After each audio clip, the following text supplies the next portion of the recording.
Bienvenue dans ce nouvel épisode de Révolution bilingue. Je m'appelle Fabrice Jomont et j'ai le plaisir de recevoir aujourd'hui Bernard Manuel, président de la Fondation Janine Manuel, sa mère, et la fondatrice d'un réseau d'écoles bilingues très prisé. Le podcast Révolution bilingue est présenté conjointement par French Morning et Calec. Bonjour Bernard et merci de nous rejoindre sur ce podcast. Est-ce que vous pourriez nous dire quelques mots sur vous et sur votre parcours, s'il vous plaît? Oui, bien sûr, merci et bonjour à vous aussi Fabrice. Je suis venu aux États-Unis il y a 50 ans cette année pour finir mes études et en pensant que je venais pour quelques années, finalement je suis resté tout ce temps aux États-Unis, bien qu'à cheval en fait entre les États-Unis et l'Europe. J'ai eu une carrière dans l'industrie, dans la finance, dans le conseil. Et à partir de 2007, j'ai arrêté mes activités professionnelles pour me consacrer entièrement à l'école et à l'éducation. L'école Janine Manuel, une école avec laquelle j'avais évidemment des contacts depuis sa création, puisque j'ai été le premier élève. Et donc cette activité fondée sur l'éducation et le rôle que l'éducation peut jouer dans le monde est une activité que je poursuis à plein temps maintenant depuis bientôt presque 15 ans. Alors comment est-ce qu'on passe de la finance à l'éducation ? Mais je n'ai jamais quitté vraiment l'éducation, c'est-à-dire que chaque fois qu'il y avait des tourments stratégiques à prendre pour l'école et son développement, j'étais impliqué avec ma mère qui a créé cette école, mon frère qui y a travaillé longtemps, et même en étant de l'autre côté de l'Atlantique, je ne suis jamais vraiment complètement parti. D'ailleurs, j'avais tout à fait commencé, mais mon premier job était comme professeur de maths à l'école quand j'avais 19 ans. Donc on sent qu'il y a quelque chose de très profond avec cette école et vous. Est-ce que vous pourriez nous parler de l'école, Janine Manuel, un peu ? Eh bien, cette école, elle est née à la fois à Londres pendant la guerre et au Texas après la guerre. Alors, à Londres pendant la guerre parce que ma mère, qui avait 20 ans et qui habitait Grenoble, est partie à 20 ans pour rejoindre les forces françaises libres à Londres, où elle a passé l'essentiel de la guerre et où elle y a rencontré mon père, qui était le numéro 2 des services secrets du général de Gaulle. Ils se sont mariés après la guerre. Et elle est revenue de Londres avec la conviction que le seul moyen d'éviter les guerres et les conflits, c'était par l'éducation, et particulièrement par l'éducation bilingue, d'enfants qui se comprendraient, qui auraient une langue commune. Alors l'éducation bilingue, pour elle, c'était avant tout l'éducation français-anglais, bien sûr, et de façon à pouvoir comprendre l'autre, et quand on se comprend, on ne se bat pas. Donc ça, c'est le fondement de l'idée de l'école. Ensuite, comment pratiquer le bilinguisme? Et c'est là où le Texas intervient. Quand mon petit frère et moi avions 5 ans, elle nous a emmenés au Texas, où on a passé plusieurs mois. Sa sœur y habitait à l'époque. Et mon père voyageait énormément et nous refusions de parler anglais. Et nous sommes allés voir Blanche-Neige, 1 fois, 2 fois, 3 fois, 4 fois. Et puis à partir de la 7e ou la 8e fois, nous avons commencé à nous exprimer spontanément en anglais. Et ça a fait un déclic, et ce déclic est à l'origine d'une méthode ou d'une conviction sur l'apprentissage de l'anglais précoce, de toute langue précoce d'ailleurs, qu'on pourrait appeler l'apprentissage naturel. Et l'apprentissage naturel, c'est la simulation de la façon dont le bébé apprend à parler. C'est-à-dire, c'est pas structuré, il n'y a pas de grammaire. Le bébé, il regarde un objet, il le montre et il dit « qu'est-ce que c'est que ça ?» ou « what's that ?» sans savoir qu'il y a derrière cette structure des mots, des verbes, et simplement une expression spontanée qui lui permet d'obtenir quelque chose, c'est-à-dire la désignation de l'objet qu'il a lui-même désigné. Et cet apprentissage naturel coïncide, on le sait maintenant, même si à l'époque où ma mère s'en était rendue compte, c'était purement pragmatique, on sait aujourd'hui que ça correspond tout à fait avec la structure de l'apprentissage du langage, puisque un enfant de 3 ans et demi dans pratiquement toutes les langues a déjà décrypté, enfin son cerveau, parce que c'est un processus inconscient, a déjà décrypté la syntaxe, 85% de la syntaxe du langage, qui est sa langue maternelle. Donc ça, c'est presque naturellement ou par nécessité, un processus que vous appelez comment, naturel ? Oui, c'est ça, ce qu'on pourrait appeler l'apprentissage naturel, par opposition à des désignations qui recouvrent des notions différentes que sont l'immersion ou que sont l'apprentissage des langues vivantes étrangères, dont on est très éloigné. Alors le défi ensuite, c'était comment est-ce qu'on fait avec des petits-enfants qui arrivent à l'école en moyenne section, disons, pour dupliquer l'expérience de l'apprentissage naturel. Et ça, eh bien, elle a développé une méthode pour le faire. Elle a commencé, avant d'ouvrir l'école, par recevoir dans notre salon à Paris des enfants d'amis bilingues, parce que c'était au début des années 50 et c'était toute une population souvent étrangère, souvent rentrée de Londres après la guerre, qui formait le cœur de l'OTAN, puisque l'OTAN avait encore ses quartiers généraux à Paris à l'époque. Et ces gens voulaient absolument préserver pour les enfants l'apprentissage l'anglais et le français. Et donc, elle a enregistré des enfants dans les playdates pendant des jours et des jours et des jours pour essayer de déterminer quel était le vocabulaire et les expressions utilisées par les enfants spontanément aux âges qui correspondaient à l'école qu'elle aurait aimé ouvrir. Avec une méthode. Avec une méthode qui ensuite est devenue une méthode audiovisuelle, et une méthode audiovisuelle qui avait même été conçue pour être enseignée par des enseignants qui n'étaient pas nécessairement locuteurs d'anglais. Et là, votre mère avait déjà l'idée d'une école en tête ? Oui. L'idée d'école, elle a été formée, elle a germé pendant la guerre et à son retour. Mais ensuite, elle s'est mariée, elle a eu des enfants, elle a un peu mis ça entre parenthèses jusqu'au moment où l'oisiveté ne lui a jamais convenu. Et 2 enfants, ça suffisait pas à l'occuper, donc elle a créé son école. Et vous étiez le premier élève ? Mon petit frère et moi étions les 2 premiers élèves, effectivement. Et ça, c'était pas trop dur ? Vous savez, à 7 ans, on s'en rend pas très bien compte. Non. Mais par contre, ce qui était dur, c'était ensuite de passer le cap de la 6e. L'école a énormément grandi. Elle a ouvert avec 9 élèves en septembre et il y avait plus de 100 élèves à la rentrée après les vacances de Noël. Donc tout de suite, il y a eu un engouement. Et c'est vrai que à partir de l'âge de... dès que je suis entré en 6e, c'était un peu inconfortable d'avoir sa maman dans l'école, et donc j'ai quitté l'école très tôt. Mais là, à cette époque, qu'est-ce qui existait dans le domaine du bilinguisme ? Non seulement rien n'existait, mais il y avait une énorme méfiance à cette époque à l'égard du bilinguisme. Une double méfiance un peu culturelle, surtout en France, où on a quand même assez tendance à avoir un chauvinisme culturel exacerbé, malgré le fait que juste après la guerre, il y avait quand même une grande amitié franco-américaine et franco-britannique qui était très très solide et qui n'avait pas été remise en question du tout. Mais malgré ça, le chauvinisme culturel jouait. Et le deuxième élément, c'est que les psychologues de l'époque, partant du principe que les tables rases de Piaget devaient régner sur la notion de développement des enfants, se disaient ce qu'on consacre à une langue, forcément on le prend à l'autre. Et il a fallu très très très longtemps, en fait, pour infléchir cette position et pour montrer maintenant par la recherche, que vous avez d'ailleurs déjà très bien documentée dans vos podcasts, que non seulement c'est pas vrai, mais c'est tout le contraire. Et que les langues s'enrichissent mutuellement, non seulement au niveau du patrimoine culturel qu'elles véhiculent, mais même simplement au niveau de la capacité de développer un langage riche.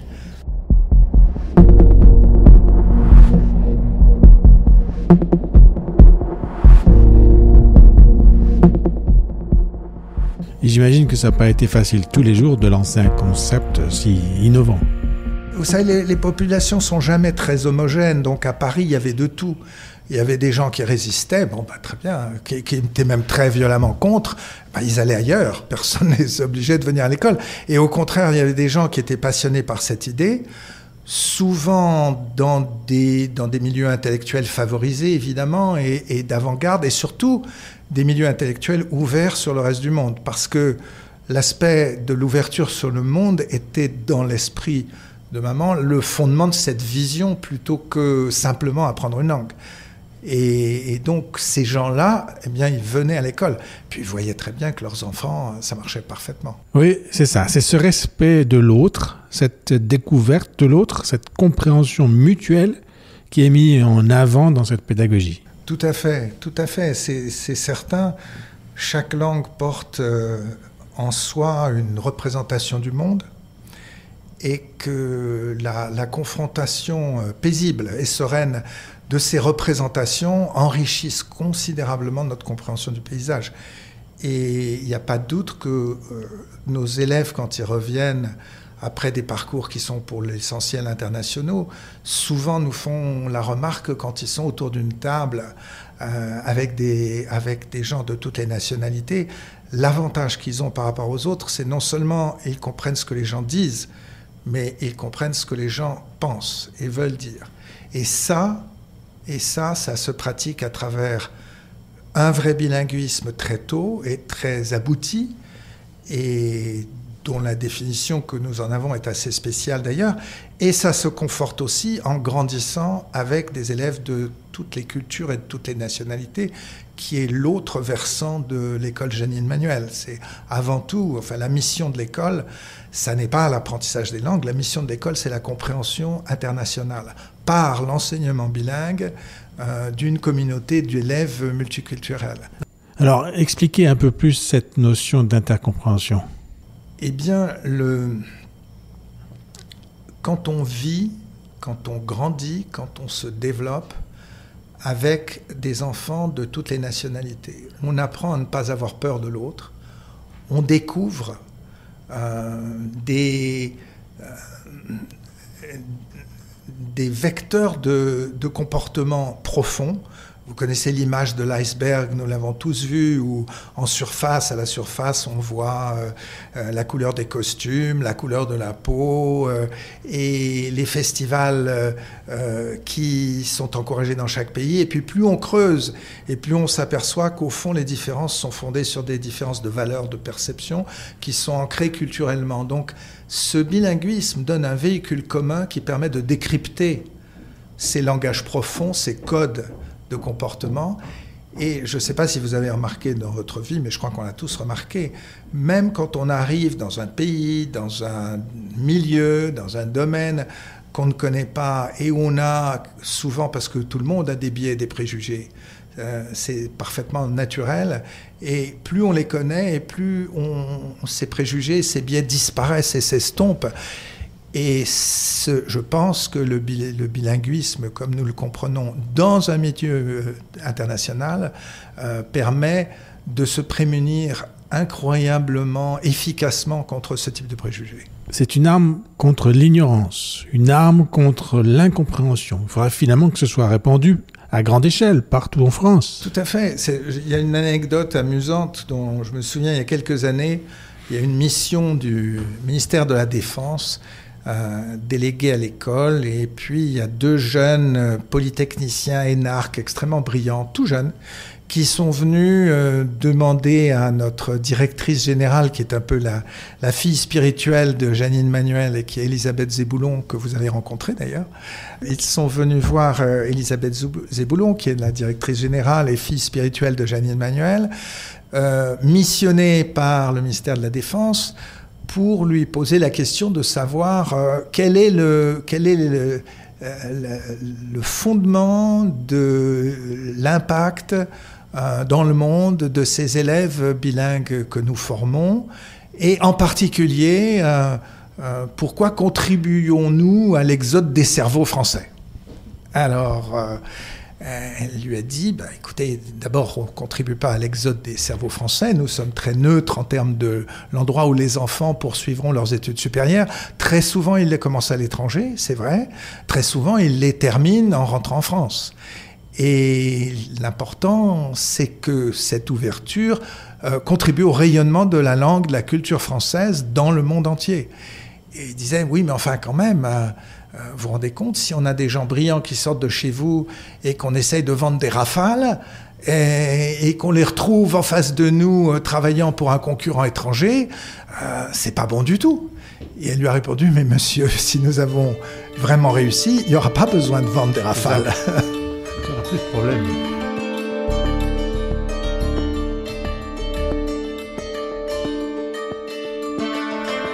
Donc, pensez-vous que les objectifs ont été atteints plusieurs années plus tard? Une école qui sert 4000 élèves sur 3 sites, Paris, Lille et Londres. Qu'en pensez-vous? Vous savez, je crois que un projet de ce type en matière d'éducation n'est jamais abouti. C'est toujours en perpétuel recommencement. Dans l'éducation, l'inertie est très difficile à éviter. Il faut constamment se remettre en question pour éviter de pantoufler intellectuellement. Et c'est ce que nous faisons. Comme nous n'avons pas de très grande concurrence, eh bien, il faut que la concurrence vienne de l'intérieur, parce que la concurrence, c'est le moteur de l'innovation. Et donc, on se remet en question tout le temps. Donc ça, c'est la deuxième partie de la vision de l'école. Après la mission de compréhension internationale, c'est à l'écoute de tout ce qui se fait dans le monde, des meilleures pratiques, et puis générer aussi de façon interne, souvent à l'initiative d'enseignants ou de coordinateurs, des idées dont on s'aperçoit qu'elles réussissent formidablement. Et donc voilà.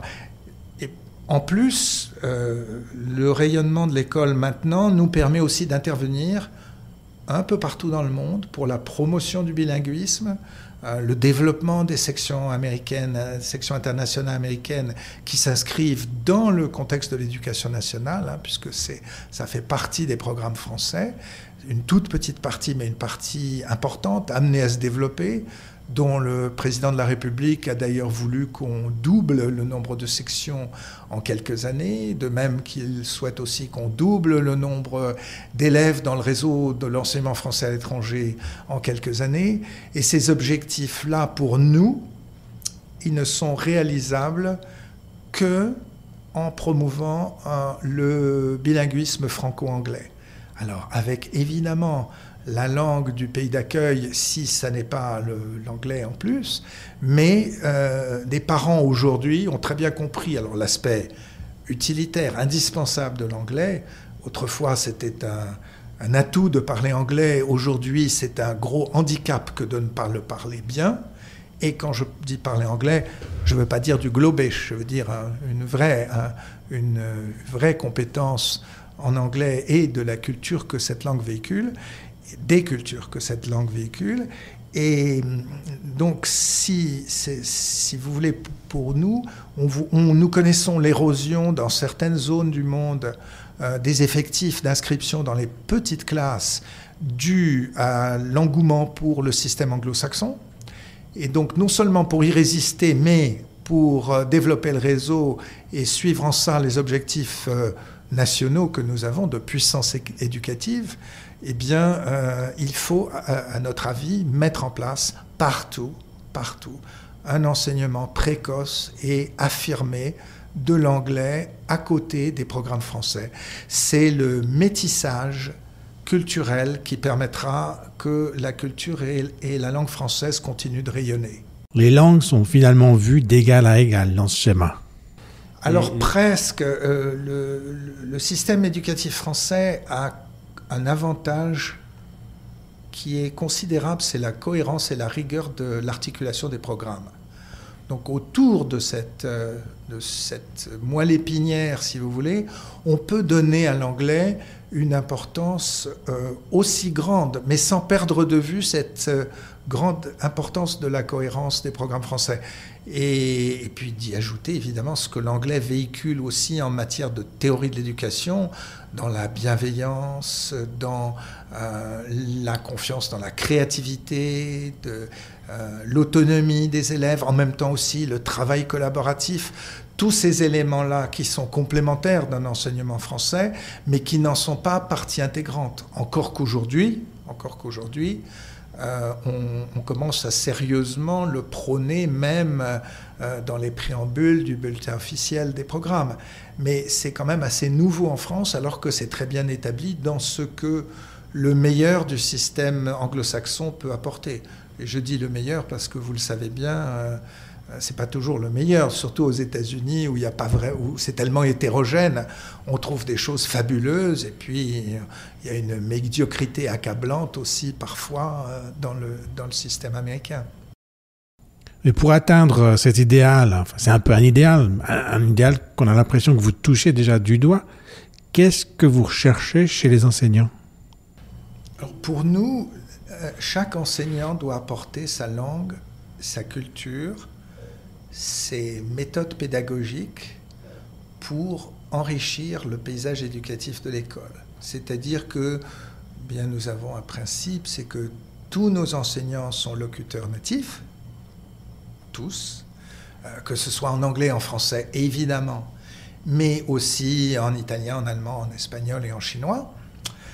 Et tous nos locuteurs tous nos enseignants doivent avoir été formés dans un pays qui correspond à cette culture et à cette langue. Par exemple, nos enseignants, que ce soit en anglais, en histoire, géographie, s'ils viennent d'Angleterre, ils ont tous un PGCE.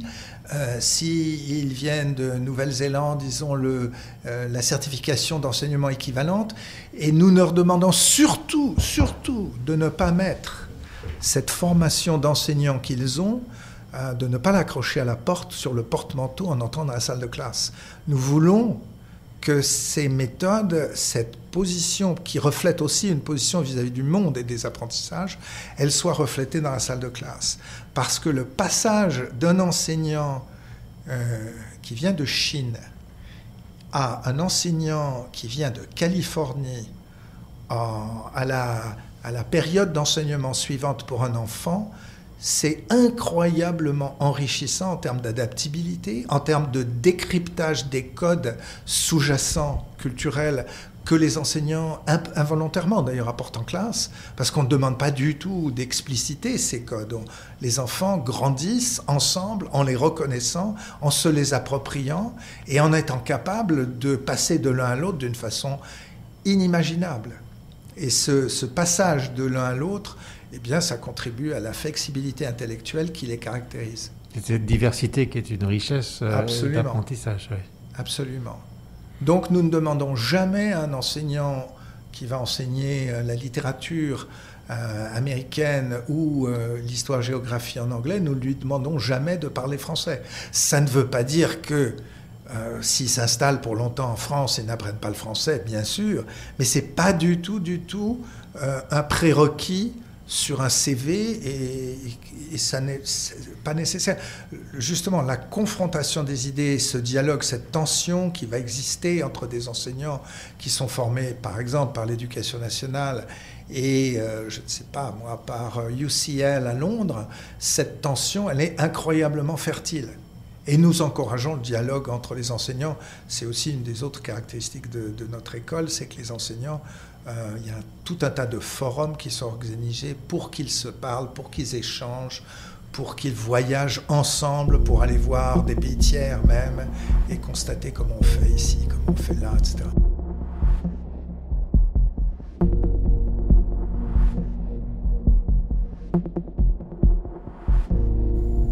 Alors, parlez-nous un peu des écoles aujourd'hui, surtout dans le contexte de la pandémie. Comment ça s'est passé pour vous ? Nous avons fait l'expérience du confinement, puis du déconfinement partiel entre mars et juin de l'année dernière. Et cette expérience a été, je dois dire, l'occasion de faire 2 pas en avant considérables. Le premier, c'est que tous les enseignants sont montés de 4 crans en termes de compétences de connectivité et d'utilisation de tous les outils qu'on a mis à leur disposition. Et c'est incroyable parce qu'il avait fallu des années, qu'il y avait des résistances énormes. Là, personne n'a eu le choix et tout le monde a donc franchi ce pas. Et ça, c'est formidable. Ensuite, il y a eu énormément de réflexions avant le confinement. Le confinement était décrété en France le 17 mars. Je crois que c'était un mardi. Alors les enseignants sont venus à l'école le lundi, pas les élèves, et puis le mardi, tout le monde est rentré chez soi. Mais nous avions en amont, on avait compris depuis 3 ou 4 semaines qu'on irait vers le confinement, tout simplement à cause des expériences de 1918 et 1919 sur la fermeture des écoles, en particulier aux États-Unis, Cleveland, etc. Il y avait eu plein d'articles écrits là-dessus, et nous étions dit, on y va. Donc, on a eu quand même 3 semaines d'avance pour réfléchir comment faire, quels outils utiliser, des grandes prises de position sur le temps en Zoom des élèves, comment différencier les petits des moyens et des grands, comment impliquer les parents dans l'apprentissage des enfants maintenant qu'on allait entrer dans leur salon, et surtout éviter simplement de pivoter des cours en Zoom. Et d'essayer de construire une nouvelle façon d'enseigner où il y aurait le contact Zoom, évidemment, de l'enseignant, mais où il y aurait beaucoup de temps de réflexion, de projet, de travail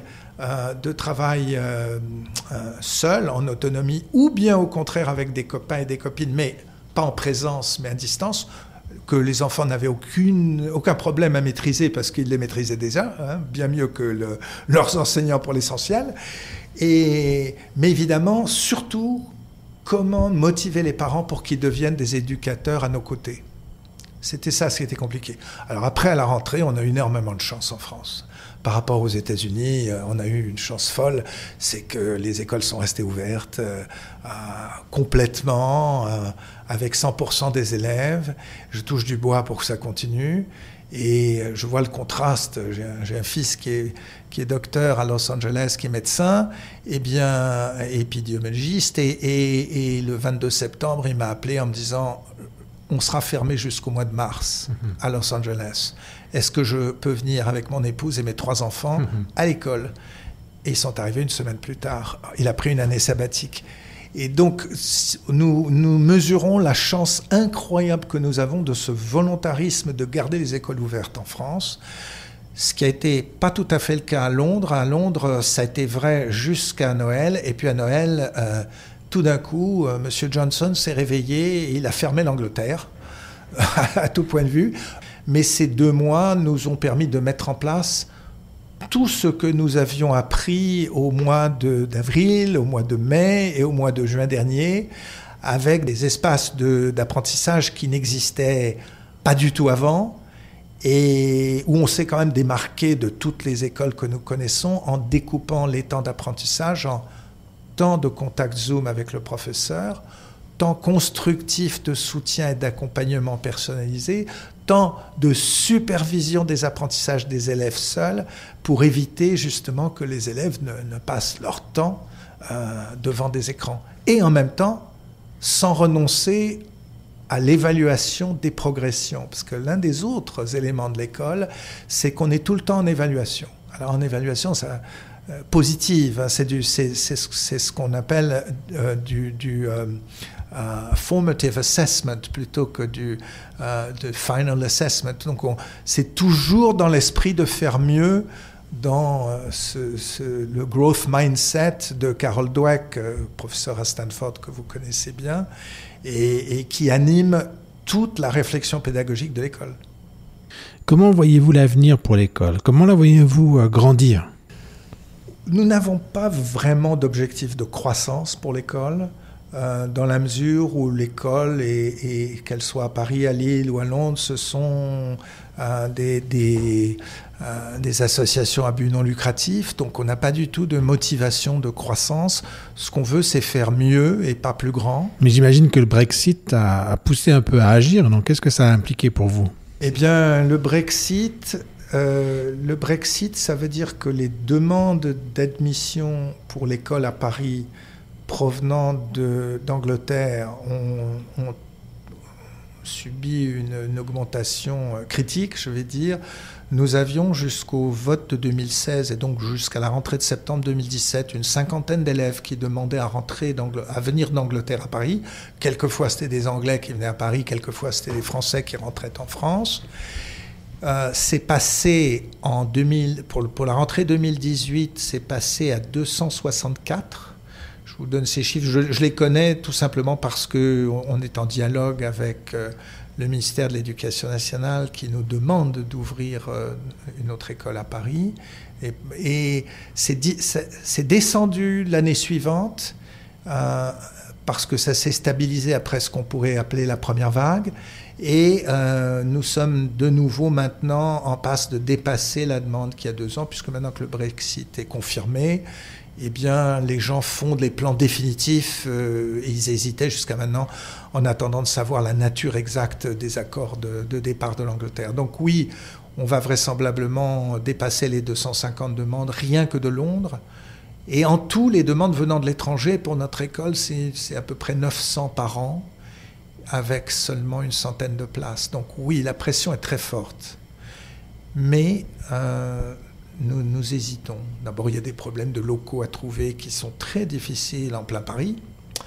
Il y a des problèmes aussi liés à la nature du contrat d'association avec l'État, qui fait que nous sommes une école indépendante, une école privée, c'est vrai, mais en même temps très fortement subventionnée dans un système qui est d'ailleurs, je crois, unique au monde et qui est remarquable. Mais est-ce que l'État peut nous accompagner dans cette croissance ou pas ? Sinon, il faudrait créer une école hors contrat, comme c'est le cas à Londres, pour notre école de Londres. Et alors, à ce moment-là, c'est beaucoup, beaucoup plus cher et ça devient difficile d'avoir l'équilibre et la diversité socio-économique que nous souhaitons quand même dans nos écoles. C'est garder un accès le plus large possible pour tout type d'élèves. Voilà. Ce qui vous motive aussi. Mais là, le modèle américain des meilleures écoles indépendantes américaines nous a beaucoup aidé quand on a créé Londres. Londres, c'est tout récent, c'est il y a 5 ans. Nous sommes dans la 6e année.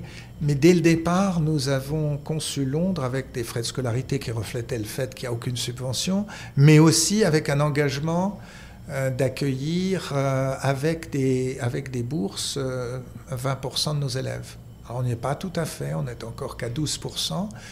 Mais 12%, c'est quand même largement supérieur au pourcentage d'élèves bénéficiant d'aide de toutes les écoles françaises de Londres. D'ailleurs, nous ne considérons pas comme une école française, mais comme une école internationale articulée autour des programmes français. Mais néanmoins, la meilleure école de France, si je ne m'abuse. Oui, alors ça, il faut prendre ça avec un grain of salt, parce que les critères, oui, c'est vrai, 8 ans de suite avec l'internaute, ça fait très plaisir. C'est surtout très inconfortable parce que ça ne peut pas durer, d'une part, et puis les critères sont quand même des critères extrêmement arbitraires. Donc ça ne veut pas dire grand-chose. Et c'est pas quelque chose d'un peu paradoxal que de trouver une école bilingue à la tête du classement des écoles, monolingue en l'occurrence ? Ne devrait-on pas développer des écoles comme la vôtre partout en France ?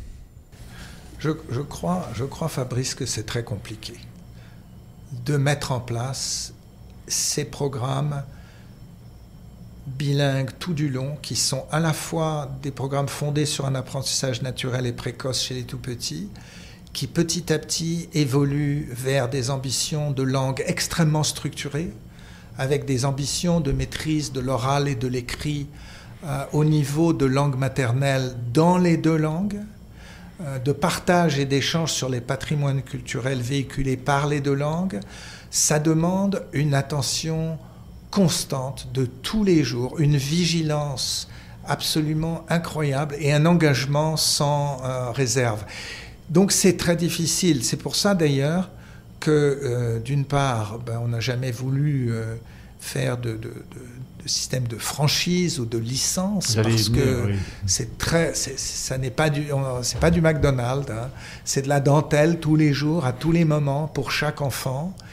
Et puis d'autre part, indépendamment de la difficulté de mise en place, il y a aussi le fait que les ambitions sont souvent très distinctes selon les motivations qui vous amènent à faire ou à vouloir faire du bilinguisme. Nous avons changé le nom de l'école et on a enlevé le mot bilingue de l'école il y a quelques années. L'école, c'était l'école active bilingue Janine Manuel et on a enlevé active et bilingue. Alors, d'une part, parce que c'était plus la peine de se distinguer en explicitant la mission et les activités de l'école parce que tout le monde la connaissait, ou en tout cas beaucoup de gens la connaissaient, mais aussi d'autre part parce qu'un nombre absolument incalculable d'écoles se sont ouvertes souvent à but lucratif, souvent chez les petits, en ajoutant le mot bilingue pour des raisons de marketing, et que ce mot bilingue, il était tellement galvaudé qu'il ne voulait plus rien dire en termes de nos objectifs à nous. Donc on l'a enlevé. Voilà.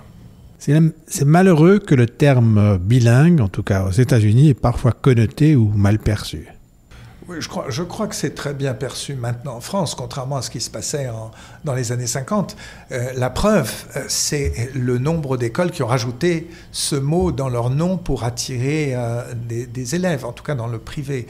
Dans le public, qui nous intéresse beaucoup aussi, parce que ça fait partie de notre mission de rayonnement, dans le public, le défi du bilinguisme, il est considérable parce qu'il est tellement attaché en France à la question des publics immigrés qui sont déjà bilingues, mais bilingues souvent avec l'arabe, qui posent de gros problèmes d'insertion sociale, enfin les problèmes que vous connaissez d'ailleurs, certains de vos invités les ont déjà évoqués, et qui sont aiguisés, ces problèmes, accentués par le fait que l'arabe est une langue extraordinairement difficile à enseigner, et que la plupart des gens qui la parlent ne parlent pas l'arabe classique, mais parlent un dialecte du pays qui correspond à leurs origines. Donc là, il y a des vrais défis. Nous engageons et nous essayons de promouvoir l'enseignement de l'anglais comme deuxième langue, tout simplement parce que l'anglais est perçu en France comme un élément de distinction sociale, la maîtrise, une bonne maîtrise de l'anglais, et que nous pensons que c'est complètement, que les prémices sont faux, et qu'en fait, des élèves spontanément bilingues dans une langue dont ils maîtrisent le dialecte sont plus à même d'apprendre l'anglais, de l'apprendre bien et vite, que des élèves complètement monolingues. C'est vrai aussi pour les langues régionales. Donc la promotion de l'anglais pour nous, ça permet de restaurer l'éducation comme ascenseur social pour toutes les catégories sociales. Et on est en train d'essayer de monter avec l'Éducation nationale une expérience avec nos méthodes dans des écoles publiques défavorisées pour montrer ce que nous avons déjà pu montrer, mais de façon anecdotique, que tous les publics pouvaient apprendre au même rythme que ces élèves plutôt privilégiés que nous avons réussissent à maintenir dans notre école. Et je pense que c'est tout à fait partageable, ces expériences-là. C'est là la vraie démonstration, celle de montrer que l'éducation bilingue est pour tous et au service de tous.